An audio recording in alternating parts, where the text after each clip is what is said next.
আজকের গল্প বাড়ি, কলমে অনিন্দিতা মুখার্জি সাহা। এই যে, এটা ডাইনিং স্পেসটা দেখুন শুধু। সকালের রোদটা ঠিক এই জানলাটা দিয়ে এসে পড়ে। আর ওদিকে ওদিকে ঠাকুর ঘর, গরমকালেও কত ঠান্ডা। প্রশংসা করার সময় চোখ দুটো চিকচিক করে উঠল পলাশের। বাড়ি সেটা তো সন্তান সম, ভালো বাড়ি মানে গর্বই বটে। তারপর দুপা এগিয়ে এসে পলাশ একটা দরজা খুলে দেখালো। এটা এটা মাস্টার বেডরুম। আসুন ভিতরে দেখুন, ওই দিকের ব্যালকনি দিয়ে ভিউটা। প্রায় বাচ্চাদের মতো ছুটে গেল পলাশ। ব্যালকনির দরজাটা খুলতেই চোখে পড়ল ধুধু সবুজ, আর বাদিকে একটা সুন্দর পুকুর, টলটল করছে জল। লম্বা একটা শ্বাস নিল পলাশ। সেই মাটির সোদা গন্ধ।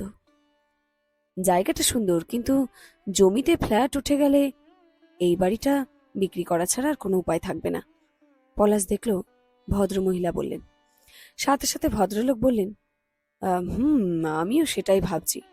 পলাশ হেসে বলল, হ্যাঁ, বাড়ির সামনেটাই যে বাজার, হাট, স্কুল, ব্যাংক দেখছেন, ওটার থেকেও এই যে জায়গাটা দেখছেন, শুধু এই জায়গাটার জন্যই বাড়িটার এত দাম। ওই পাশে কার্বনে ভর্তি, আর এ পাশে শুধুই অক্সিজেন। আর এই জায়গাটা, এটা কোনোদিনও বিক্রি হবে না। কেস চলছে, কি একটা ডিসপুট আছে, তাই জন্যই তো আমি জমিটা কিনেছি। কথাগুলো বলতে বলতেই পলাশ একবার আর চোখে দেখে নিল দম্পতিকে। বয়স ৩৫ থেকে ৪০ হবে। পলাশ আর রিনির বয়সের আশেপাশেই। দেখে মনে হচ্ছে বেশ সচ্ছল, নিজেদের বাড়ি, ফ্ল্যাট সব আছে। তারপরে আবার কিসে লাগবে জানে না পলাশ। ভদ্রমহিলা বারান্দায় দাঁড়িয়ে আছে। বিকেল ৪টে। বারান্দায় থাকা ফুলের টবগুলো শুকিয়ে গেলেও বিকেলে সূর্যের পরন্ত আলোতে বেশ প্রাণবন্ত লাগছে। বিকেলে সুন্দর হাওয়া দিচ্ছে। ভদ্রমহিলাকে দেখে মনে হচ্ছে বেশ পছন্দ হয়েছে বাড়িটা। পলাশ ভাবনাটা ভাবতেই কেমন একটু চনমনে হয়ে গেল। বারান্দাটা একটা দোলনা লাগিয়ে নেবেন, পাশাপাশি বসে দুজনে কফি খাবেন, গল্প করবেন, দারুণ সময় কাটবে। নিজের মনের কথাগুলোই বলল পলাশ। এমনটাই তো ভেবেছিল, কিন্তু হলো আর কই। একটা পিঁড়িকে দোলনা বানিয়ে বসতো ঠিকই রিনি, কিন্তু সে তো দুধের স্বাদ ঘোলে মেটানো হলো। আসুন আপনাদের বাকি ঘরগুলো দেখাই। পলাশ এগিয়ে গেল আরেকটা বেডরুমের দিকে। ঢুকতে গিয়ে একটু দাঁড়ালো, কিন্তু তাও কয়েক সেকেন্ড। বুকটা ভেঙে চুরমার হয়ে যাচ্ছে পলাশের। এই এক একটা ঘর মানে পলাশের জীবনের এক একটা অধ্যায়। আসুন, এই ঘরটা একটু ছোট হলেও বেশ খোলামেলা। এটাতে ব্যালকনি করিনি, তার পরিবর্তে জানলাটা বড় করেছি, যাতে পুকুরের দিক থেকে হাওয়াটা সরাসরি ঢোকে। পলাশ বলেই যাচ্ছে, কাস্টমারকে এভাবে ট্রাপে ফেলতে হয়। বেশ খোলামেলা, ভদ্রলোক বললেন। তবে এই পাশটা দিয়ে ব্যালকনি করা যেত, তাতে ঘরটাও আরো প্রাণ পেত। এই ঘরটা আমাদের বাচ্চার হবে। এই ঘরে ব্যালকনি দরকার নেই। ছেলে হলে এখানে দাঁড়িয়ে নেশা করা শিখবে, আর মেয়ে হলে এখানে দাঁড়িয়ে প্রেম করবে। এভাবেই কথাগুলো বলেছিল পলাশ। আর সেদিন পলাশের কথাগুলো শুনে সে কি হাসি রিনির। পলাশ খুব হিংসুটে। নিজের বউ, নিজের ছেলে, নিজের মেয়ে, এই সম্পর্কগুলো খুব দামি ওর কাছে। কিছুর বিনিময়ে এইসব হারাতে দেবে না। ভদ্রলোক তাকিয়ে আছে পলাশের মুখের দিকে। তাই পলাশ বলল, করা যেত, কিন্তু কার্পেট এরিয়াটা বড় চেয়েছিলাম। বলেই পাশে ছোট্ট ঘরটা নিয়ে গেল। পলাশ যত্ন করে বাড়িটা দেখাচ্ছিল, যেন বিক্রি করতে নয়, নিজের জীবনের সবচেয়ে প্রিয় স্মৃতিগুলো কাউকে বুঝিয়ে দিচ্ছে। এই ঘরটা সবচেয়ে ছোট, এটাকে গেস্ট রুম করতে পারেন।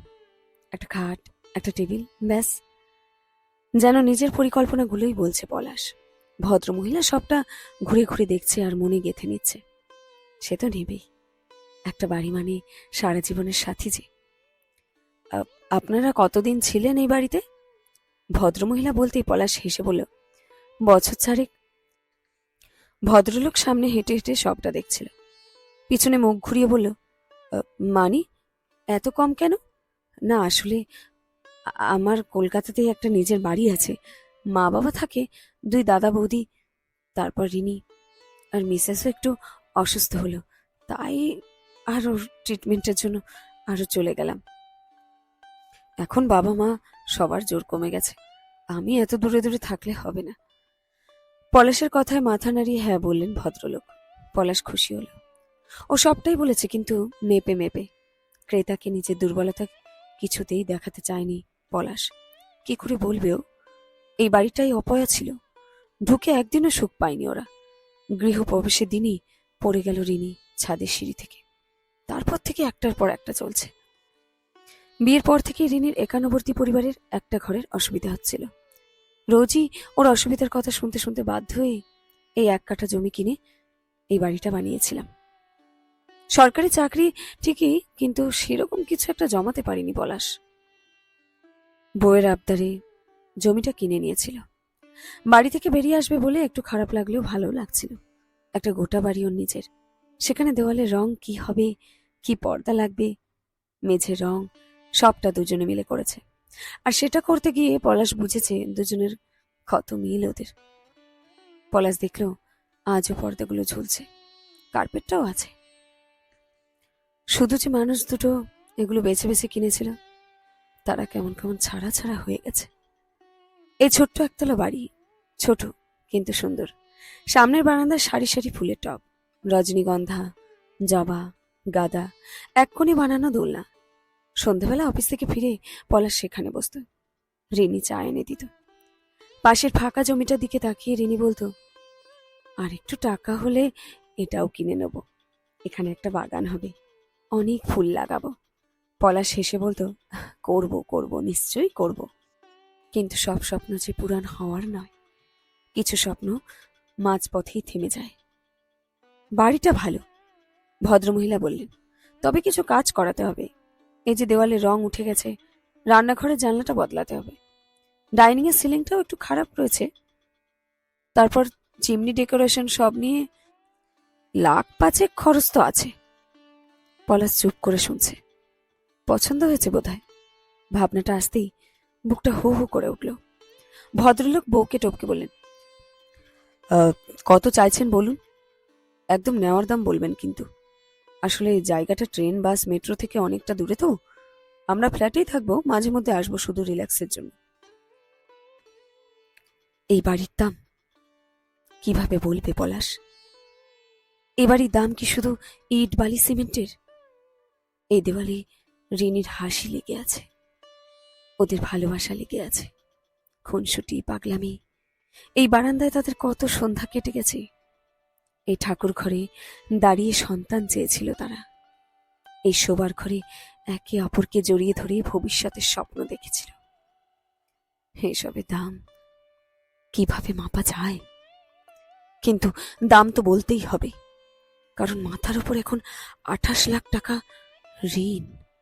ব্যাংকের লোন, হাসপাতালের বিল, ওষুধের খরচ, কেমোথেরাপি, একটার পর একটা রিপোর্ট। ইতিমধ্যে 5 লাখ টাকারও বেশি খরচ হয়ে গেছে রিনির চিকিৎসায়। আরো কত লাগবে কেউ জানে না। তবু একটা কথাই বারবার মাথার ভিতর ঘুরে বেড়াচ্ছে পলাশের, রিনিকে বাঁচাতে হবে। যে করেই হোক সবকিছু বিক্রি হয়ে যাক, তবু রিনিকে বাঁচাতেই হবে। পলাশ ধীরে ধীরে বলল, 32 লাখ হলে ছেড়ে দেব। ভদ্রলোক ভুরু কুচকে তাকালেন। একটু বেশি হয়ে গেল না? পলাশ মৃদু হেসে বলল, হতে পারে, তবে বাড়ি মানে একটা থাকার জায়গায় নয়, একটা বিশ্বাস, ভালোবাসার আধার। একটা বাচ্চার মতো একে লালন পালন করেছিলাম।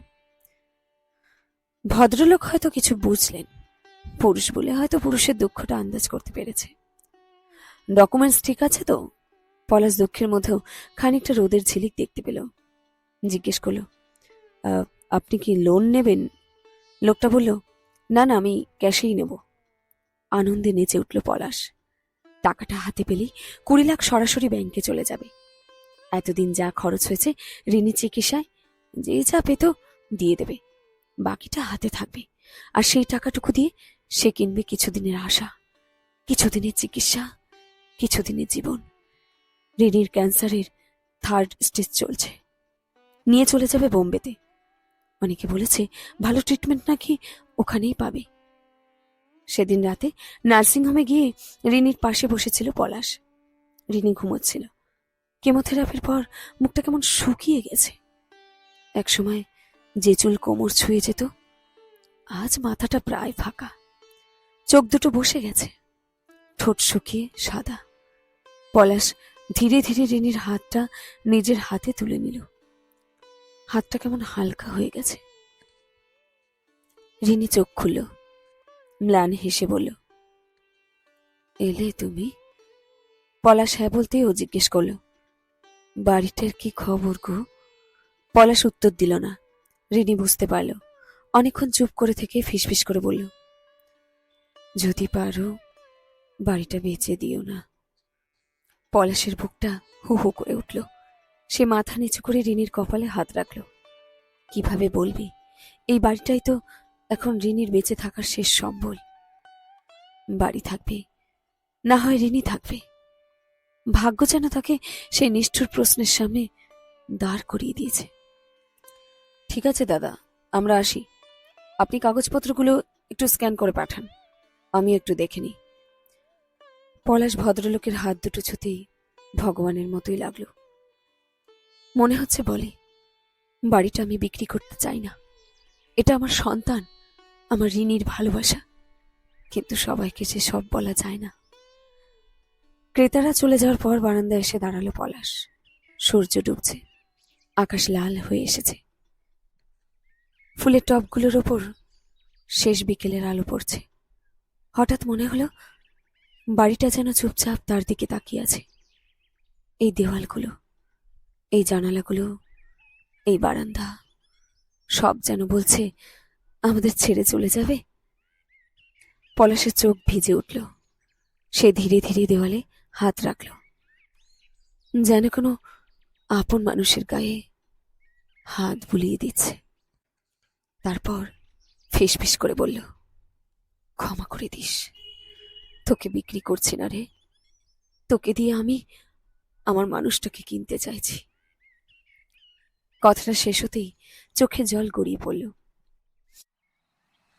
সন্ধ্যার অন্ধকার নেমে আসছিল দূরে প্রদীপের আলোতে। আর সেই অন্ধকারের ভিতর দাঁড়িয়ে পলাশের মনে হচ্ছিল, জীবনে এমন কিছু যুদ্ধ আছে যেখানে জিতলেও ক্ষতি, হারলেও ক্ষতি, তবু মানুষ লড়ে যায় শেষ আশাটুকু আঁকড়ে ধরে। পলাশ একটাই প্রার্থনা করল, বাড়িটা তো চলে গেল, রিনি যেন ফিরে আসে। রিনিকে বাঁচাতেই হবে। পাশের অনাথ আশ্রমে প্রার্থনা শুরু হলো। সকাতরে ওই কাঁদিছে সকলে, শোনো শোনো পিতা, কহ কানে কানে শোনাও প্রাণে প্রাণে, মঙ্গল বারতা, ক্ষুদ্র আশা নিয়ে রয়েছে বাঁচিয়ে, সদাই ভাবনা, যা কিছু পায় হারায় যায়, না মানে সান্ত্বনা। শেষ হলো আজকের গল্প বাড়ি। কলমে অনিন্দিতা মুখার্জি সাহা।